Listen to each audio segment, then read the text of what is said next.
Happy Navratri all my friend. तो आज है नवरात्रों का आखिरी दिन यानी कि कन्या पूजन।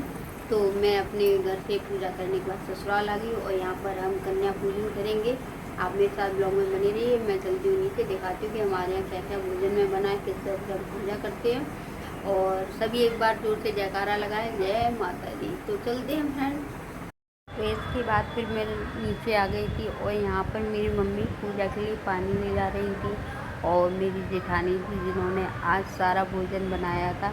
तो मैं भाभी से बोल रही थी, भाभी आपने खाने में क्या बनाया है? तो मुझे दिखा रही थी कि ये खाने में बनाया। तो पता है यहाँ पे लाइट बहुत ही कम आ रही थी। तो मैं आपको बता देती हूँ, हमारे यहाँ खाने में आज आलू टमाटर, काशी फल की सब्ज़ी, रायता, पूड़ी कचौड़ी, मतलब यही सब भोजन में आज कन्याओं के लिए बना था। और यहाँ पर ये कन्याओं के लिए पूड़ी वगैरह बन रही है।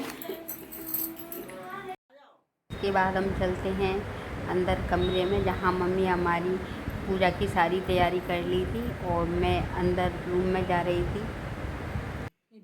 सबसे पहले हमारे यहाँ पूजा बड़े करते हैं, जिनमें बड़े में हमारे मम्मी पापा हैं। तो वही सबसे पहले माता रानी, कैला मैया, इटौरा मैया, दुर्गे माता का पूजा कर रहे हैं।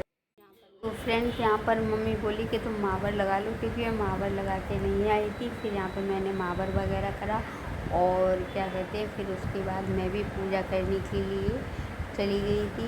तो यहाँ पर मैं और मेरे हस्बैंड दोनों लोग पूजा के लिए बैठ गए थे। तो पीछे से हमारी भाभी कुछ बता रही थी कि पता नहीं क्या, मुझे याद भी नहीं है। तो मम्मी यहाँ पर हमें सारी पूजा विधि बताती हैं कि मतलब पहले मैया के पैर पूजे जाते हैं, फिर माँ को तिलक बिंदी चढ़ाई जाती है, भोग लगाया जाता है और क्या कहते हैं, और मैं माता के लिए हर बार 16 श्रृंगार का सामान, चुन्नी वगैरह लाती हूँ तो वो चढ़ाती हूँ। तो फिर घर की माता के लिए भी चुन्नी वगैरह लाती हूँ। तो फिर ये सब हम दोनों मिलके माँ को चुन्नी भी उड़ा रहे थे और फिर इस तरह भी क्षमा याचना की माँ से। उनसे जो गलतियाँ हो जाती हैं उसे सिर्फ माँ ही क्षमा कर सकती है।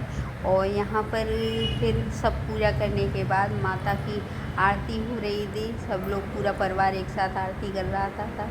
फिर मेरी मम्मी मंदिर पे भोग चढ़ाने के लिए गई थी। पर 9 देवियों का आगमन हो चुका था। तो यहाँ पर हम, मेरी देवरानी, जेठानी और मैं, मतलब सभी मिलकर कन्याओं को भोजन करा रहे थे। सारा परिवार एक साथ सम्मिलित होकर ही कन्या पूजन करते हैं। तो बहुत ही अच्छा लग रहा था सच में माँ को भोजन करा के। फ्रेंड्स यहाँ पर हमने बच्चों को देने के लिए फ्रूटी और ये बर्तन और ये रुमाल और फल और दक्षिणा वगैरह सब मंगा लिया और उन्हें कन्या पूजन करने चलते हैं, उन्हें विदाई देने के लिए। बोलो जय माता दी।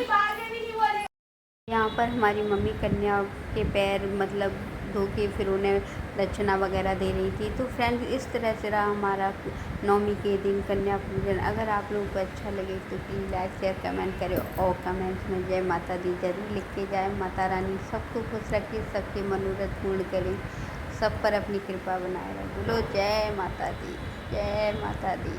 राधे राधे।